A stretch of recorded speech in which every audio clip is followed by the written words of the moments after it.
Of course, the man of the hour is Donald Trump. Donald Trump just made it back into the White House for his second term. His inauguration was January 20th, 2025, and he got off to a blistering, blazing start with about 100 executive orders signed on his first day.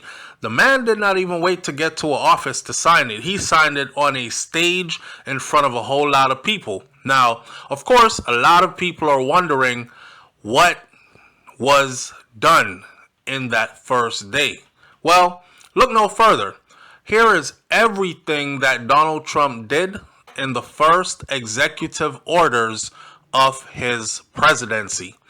We will give credit where credit is due at the end of this, so there is no plagiarism. We are just delivering from a reputable, trusted source. Here we go. So, it says that President Donald Trump started his second administration with a blistering set of speed, light work. He is basically putting everything on track the way he wants the U.S. government to run. His executive orders covers issues that range from trade to immigration, U.S. foreign aid, to demographic diversity, to civil rights and the hiring of federal workers, or the freezing of the hiring of federal workers, and so on and so forth. Some have an immediate policy impact. Others are more symbolic, and some already are being challenged by federal lawsuits left, right, and center. However, it is important for you to know what is taking place. So in total, the Republican president's sweeping actions reflect many of his campaign promises and determination to concentrate executive branch powers in the West Wing while moving the country sharply rightward. Sharply to the right. You know, you have the left, you have the right, you have the middle, bipartisan. These policies seem to be moving the United States of America sharply to the right. Here is a comprehensive look at Donald Trump's directives so far in his first 3 days.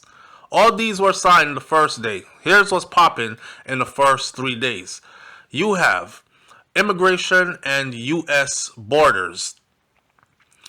First thing he did was designate an invasion across the southern border of the United States, a move that triggers certain executive branch powers. So Trump says that his cabinet shall appropriate action to repeal or repel, repatriate, or remove any alien who is engaged in the invasion. In other words, you're not coming into the United States of America, not that way anyways. Then, allow U.S. military service members to act as immigration and border enforcement officers as part of Trump's promised mass deportation program. Trump's orders covers the Ready Reserve and National Guard military property that could be used as detention space, ground and air transport vehicles, and other logistics services in support of civilian-controlled law enforcement operations. The Posse Comitatus Act of 1878 has historically limited use of military personnel in domestic law enforcement actions. Trump's orders frame migrant flow as a national security threat, which he reasons justifies his military orders as commander-in-chief. Then, stop refugee arrivals and suspend the U.S. refugee admission program effective January 27th of 2025, pending a 90 days review and a recommendation from Homeland Security, the State Department, and others. Then, redefine birthright citizenship under the 14th Amendment. This one is causing quite a stir.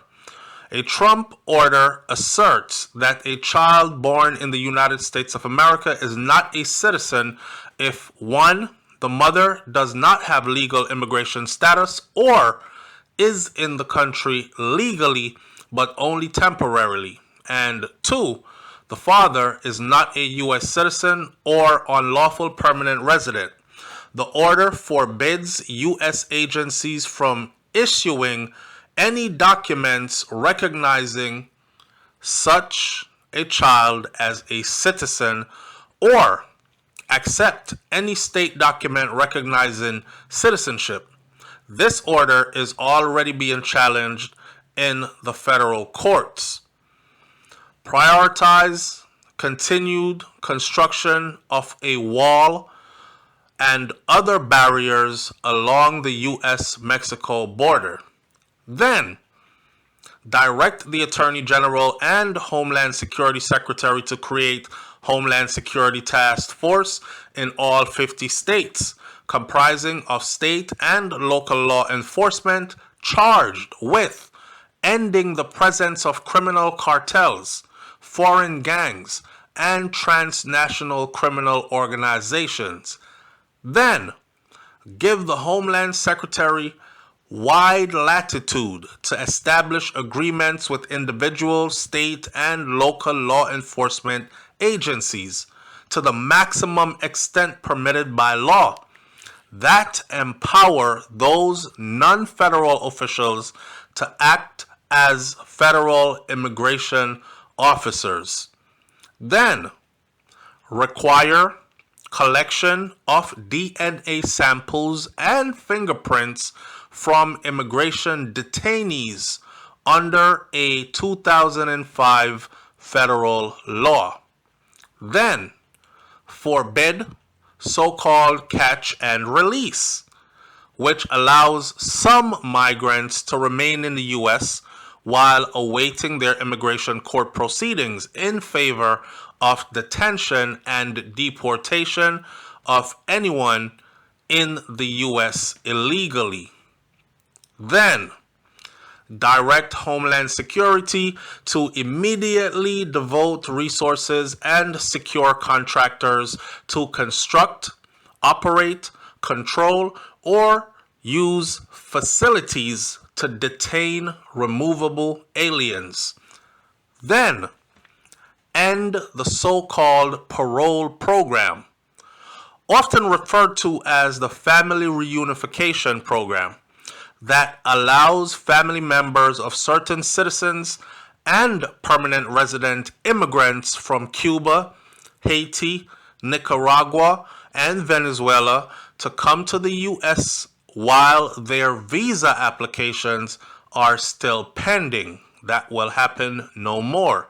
Then, require a review of all cases for all immigrants who are now in the U.S. under temporary protected status, with the stated intent of ensuring that such designations are appropriately limited in scope and last the minimum amount of time necessary to fulfill the textual requirement of federal law. Then, revert to vetting and screening standards that were used during Donald Trump's first term for any person seeking a visit or immigration benefits of any kind, and apply the standard visa vetting procedures to any refugee or stateless individual seeking admission. Then, repeal a Biden order requiring planning for the effects of climate change on world migration patterns.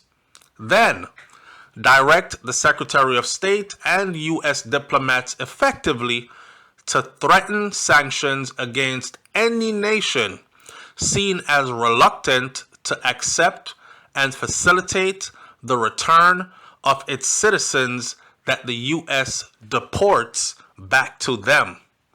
Then, direct the State Department, Homeland Security, and others to review and recommend changes to vetting for visas and produce a report to the president within 60 days.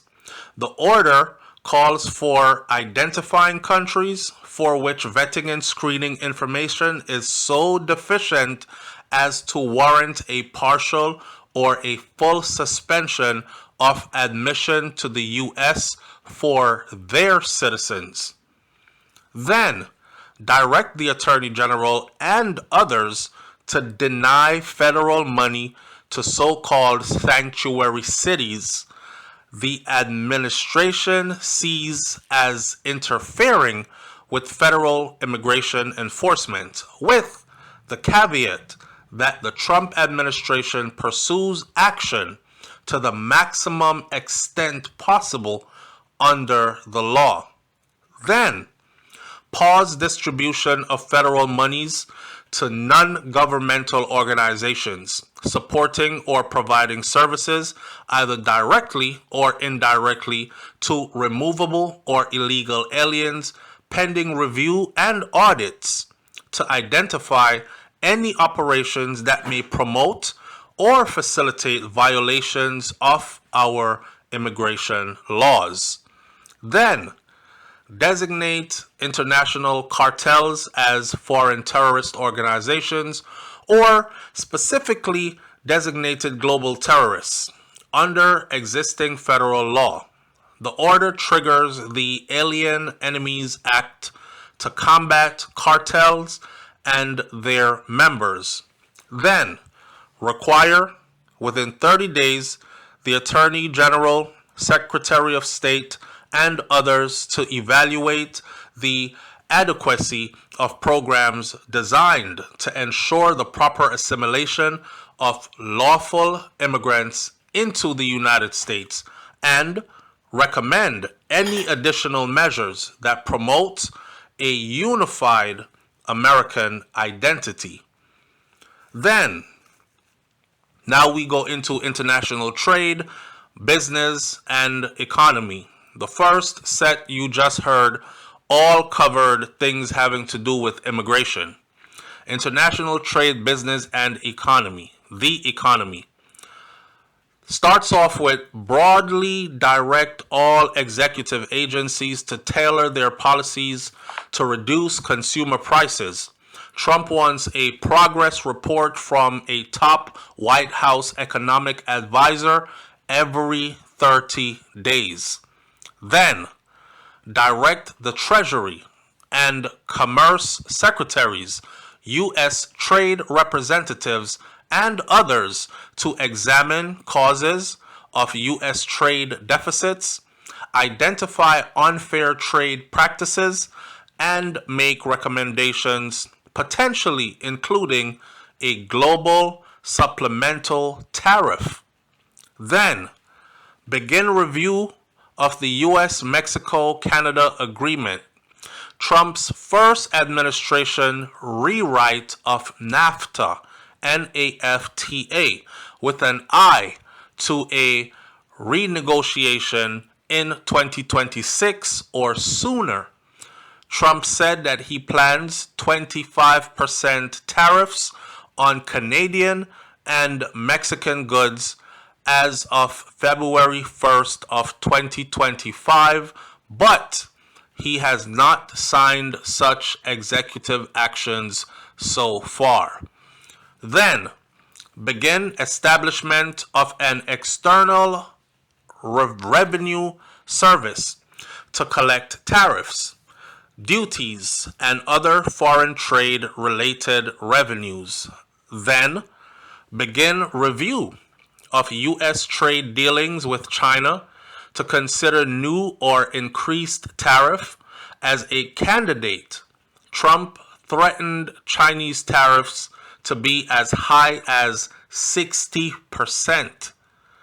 Then, order review of fentanyl flow into the U.S., specifically from Canada, Mexico, and China, and make recommendations including potential tariffs and sanctions. Then, direct the Commerce and Trade Secretaries and the U.S. Trade Representative to consolidate multiple reviews and assessments. Trump ordered consolidated reports by April 1st. Then, suspend U.S. participation in the global tax deal, an international agreement intended to set a minimum corporate tax globally to prevent multinational corporations from avoiding taxation altogether. Then, pause the U.S. ban on TikTok for 75 days, specifically barring the Attorney General from enforcing the law that Congress passed in 2024 to allow the new administration to assess national security concerns and seek a potential American buyer for the popular digital platform. Then, bar U.S. government officials from pushing social media companies to combat misinformation and disinformation. Trump's order states that such previous efforts infringed on the constitutionally protected speech rights of American citizens and advanced the government's preferred narrative about significant matters of public debate. That covers that.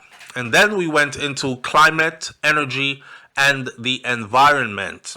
It started off with to first withdraw the U.S. from the Paris Climate Agreement, which committed nations to pursue policies limiting carbon emissions that cause climate change. The order blocks transfer of U.S. funds previously obligated to the International Climate Finance Plan. Then, declare a national energy emergency. This is both a symbolic measure of reflecting Trump's promise of energy expansion, but also specifically urges federal use of eminent domain and the Defense Production Act, measures that allow the government to commandeer private land and resources to produce goods deemed to be a national necessity. I hope you got the part where it says measures that allows the government to commandeer private land and resources to produce goods deemed to be a national necessity.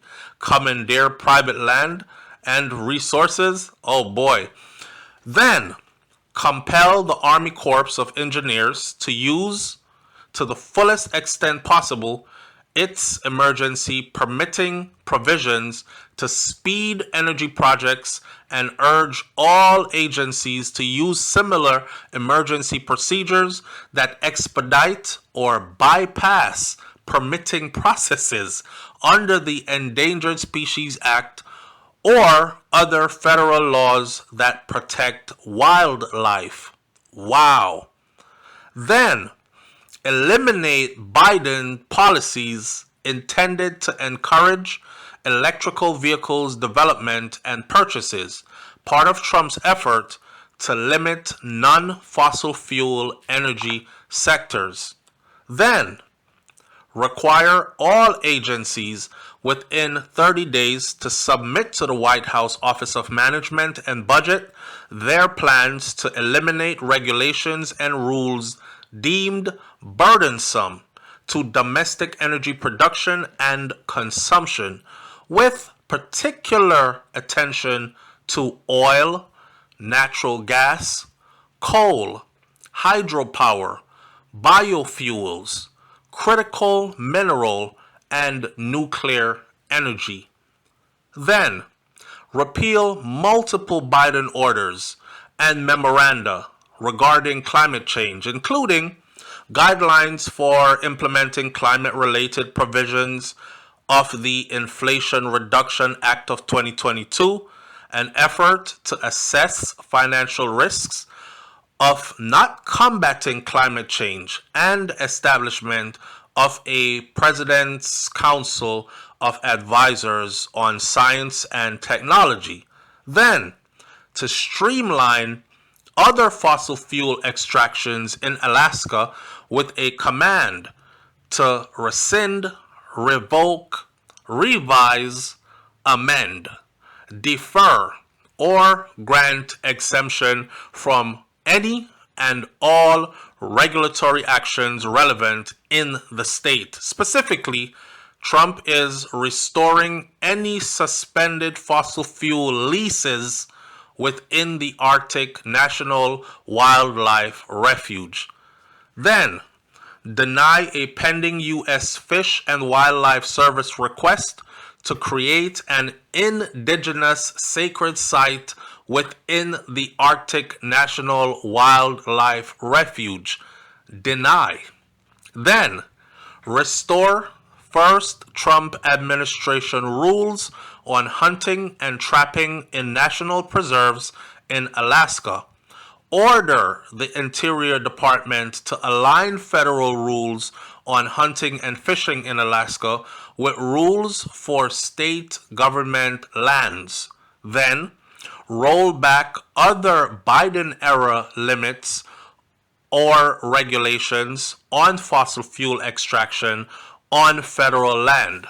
Then, make the offshore continental shelf ineligible for wind energy leases, another limitation on non-fossil fuel development.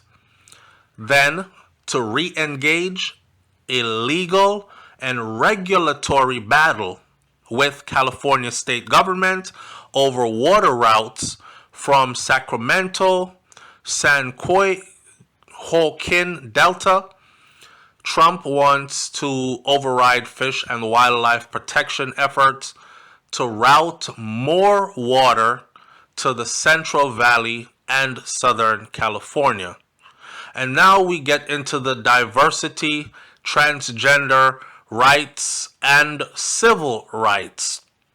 And it starts off by saying, give executive branch departments and agencies 60 days to eliminate diversity, equity, and inclusion programs, including all chief diversity officer jobs, equity action plans, and environmental justice positions. Require departments and agencies to give the White House of Management and budget and accounting of previous DEI efforts, including names of relevant DEI contractors and DEI grant recipients. Then, a separate OMB memo effectively put all federal DEI officers on immediate leave pending their elimination. Then, repeal several Biden-era directives on racial and ethnic equity and LGBTQ rights. They include orders intending to ensure equitable distribution of federal money based on the 2020 census, preventing government discrimination based on gender identity and sexual orientation, and specifically encouraging inclusion in school settings, White House educational initiatives for Native Americans, Hispanics, and Black Americans, and an order expressly allowing transgender persons to serve in the military. All those will be repealed. Then, require that the U.S. government recognizes two genders only, male and female, on passports, visas, global entry cards, and all other forms and documents, and in all programs and communications. Then, mandate that all federal civil rights law and labor laws be interpreted and enforced with the understanding that sex is not a synonym for and does not include the concept of gender identity. Then, dissolve the White House Gender Policy Council and repeal Department of Education guidelines on Title IX concerning transgender rights and various documents advising schools on how to support and to protect LGBTQ persons. Those will also go away. Then, forbid federal money, including grants, from being used to promote gender ideology, and direct the Attorney General and Homeland Secretary to ensure that males are not detained in women's prisons or housed in women's detention centers. Ends that part. Federal workers and government structure. The next part. It starts off by saying, establish the Department of Government Efficiency under the Executive Office of the President until July 4th, 2026. This is the entity that is led by Elon Musk, by the way, the world's richest man, over $400 billion rich, and is charged with recommending cuts in federal programs and spending. Then, require each agency head to establish their own DOGE, D-O-G-E team of at least 4 people to work with Elon Musk's operation. Then, freeze federal hiring with exceptions, notably immigration and border enforcement, post and U.S. military jobs, plus a generic exception to maintain essential services. The directive also not only apply to top presidential political appointees. The action bars contracting with outside labor to circumvent the hiring freeze. Then, block new federal rules and regulations in all agencies where Trump's appointed agency chief is not yet on the job to approve new edicts. The White House Office of Budget and Management can override the ban in emergency situations. Then, require all federal workers to return full-time to their in-person work. No more remote working. Then, direct review across the executive branch of career senior executive service officials and effectively make it easier to fire, demote, or reassign those federal employees. Generally, the highest ranking civil service employees whose jobs historically have been protected through administration changes, because SES officials wield significant government authority. They must serve at the pleasure of the president. And this is Trump's memoranda as it states. Then, make it easier to fire federal workers by reinstituting an executive order from the first Trump administration, which was later repealed under Biden. The latest Trump policy adds provision that state and federal employees and applicants are not required to personally or politically support the current president, but they must faithfully implement administration policies, understanding that failure to do so is grounds for dismissal. Then, require a federal hiring plan within 120 days to set new standards for hiring federal workers. The order prioritizes recruitment of individuals, passionate about the ideal of our American public and preventing the hiring of individuals based on their race, sex, or religion, while also blocking those who are unwilling to defend the Constitution or to faithfully serve in the executive branch. Then, formally nominate cabinet and sub-cabinet officers and name many acting cabinet officers, agency chiefs, and the commission chairs as Trump nominees await Senate confirmation. And now we go into healthcare. And it starts out in healthcare like this.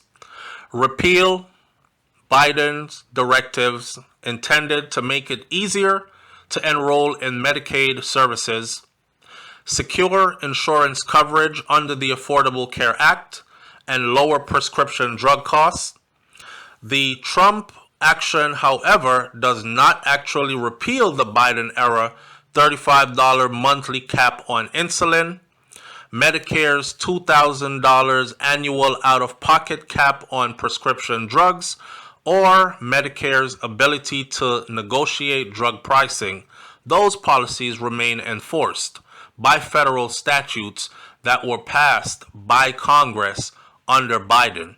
So he's leaving some things there. Then repeal multiple Biden orders and directives on COVID-19.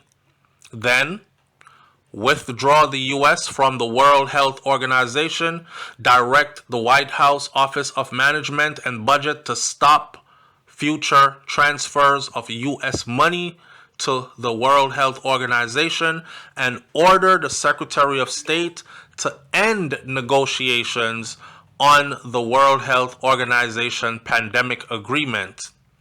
Then order the Secretary of State and the OMB director to identify credible and transparent United States and international partners to replace the U.S. relationship with the World Health Organization. And then there's another part here where we go into foreign policy, national security, and the America First agenda. It starts out by saying, cancel Biden-era sanctions on far-right Israeli groups and individuals accused of violence against Palestinians in the West Bank. Biden's order had frozen U.S. assets and barred Americans from dealing with Israelis covered by this order. Then direct Secretary of State Marco Rubio to issue guidance to put all State Department politics, programs, personnel, and operations in line with an American or an America First foreign policy, which puts America and America's interest first. Then define the membership and establish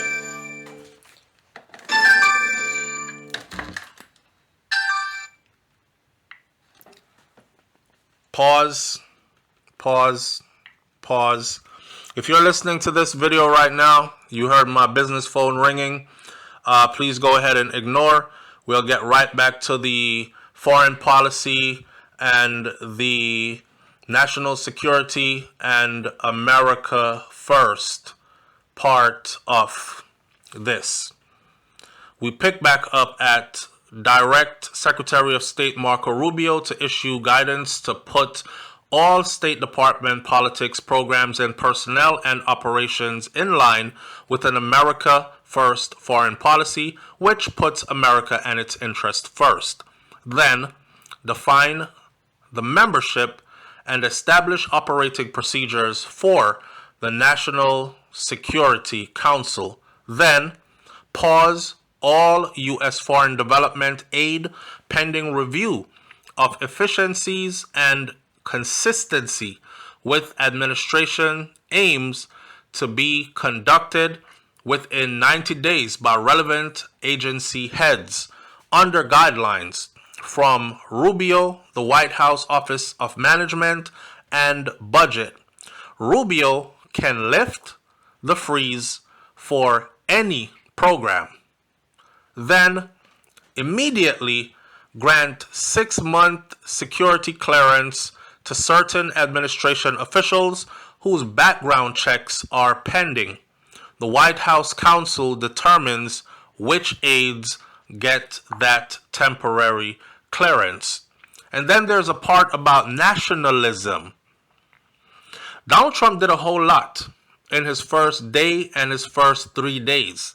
Let's get into the nationalism part. It starts out by saying to restore the name of Mount McKinley in Alaska. The change for North America's tallest peak recognizes William McKinley, the 25th U.S. president, whom Trump has praised for economic leadership and expanding U.S. territory through the Spanish-American War. President Barack Obama had in 2015 renamed that mountain Mountain Denali, what native tribes called it historically, Mountain Denali. He gave the name back to the native tribe. Trump's orders did not change the name of the surrounding Denali National Park and Reserve. It just changed the mountain name back to Mount McKinley. Then require Trump's personal approval of new architectural and design standard for federal buildings so the president can ensure federal structures respect regional, traditional, and classical architectural heritage in order to uplift and beautify public spaces and ennoble the United States. Then, order the U.S. flag is always to be flown at full staff on Inauguration Day. The immediate effect was to countermand Biden's traditional 30-day order lowering the flag as a mourning tribute to former President Jimmy Carter, who died December 29th of 2024. Trump's order returned the flags on federal installation to half-staff on January 21st through the end of the Carter mourning period. Then there's a part that's called death penalty and crime. We also have a part that's called the Capitol riot and 2020 campaign redux. Death penalty and crime. Direct the Attorney General to explore whether 37 federal prisoners who had death penalty commute to life imprisonment by Biden can be charged and retried with capital crimes in state courts. Then, direct the Attorney General to take all necessary and lawful actions to supply states with adequate drugs to carry out lethal injections. Then, direct the Attorney General to seek reversals of U.S. Supreme Court precedents that limit applications of the death penalty in state and federal jurisdictions. And, in a symbolic gesture, direct the Attorney Generals to encourage State Attorney General and District Attorneys to pursue the death penalty in all possible cases. Wow. Then there's the part that's called the Capitol riot and 2020 campaign redux. Starts out by saying, commute the sentences and grant full pardon to hundreds of individuals convicted of still being prosecuted for their role in the January 6, 2021 attacks on the U.S. Capitol as Congress convened to certify Biden's victory over Trump in the 2020 election. Then, order the Attorney General and others to review all agencies' investigative and enforcement actions during Biden's tenure to identify what Trump describes as weaponizing of the federal government against his supporters. The directive identifies the Justice Department, Federal Trade Commission, the Securities and Exchange Commission, and the intelligence community. It requires a report to the President on the findings with recommended remedial actions. Then, direct the Attorney Generals to investigate U.S. government dealings with social media platforms during Biden's tenure and make recommendations for appropriate remedial actions in response to what Trump frames as censorship efforts. Revoke the security clearance of 50 people Trump accuses of aiding Biden's 2020 campaign via their collective public statement about a laptop that belonged to Biden's son, Hunter Biden. The list includes former top intelligence officials James Clapper, Michael Hayden, Leon Panetta, along with Trump's one-time national security advisor, John Bolton. Then, direct the Director of National Intelligence and CIA Director to submit a report within 90 days with recommendations for additional disciplinary actions and how to prevent the intelligence community or anyone who works for or within it from inappropriately influencing domestic elections. Wow. So for those of you who wanted to know what Donald Trump did on his first 3 days, or everything that he did in the first executive order of his presidency, there it is. It is all covered from start to finish in this video. Just so there's no plagiarism, we would give shout outs to and thank yous to Bill Barrow and the Associated Press. Bill Barrow was the one that actually painstakingly put all of this together for us about the U.S. elections, and we thank him. If you see or hear anything in this that you think will be a huge problem in the near future, or if you see or hear anything in this that you absolutely love and agree with, please put it in the comments section below. We've moved into a new era, obviously. We have a new president who is super different from our last or previous president, obviously. Where we go from here, for America's sake, I hope it's only up. I'll catch you on the next video. It's SouFLoTV. I'm out. Peace.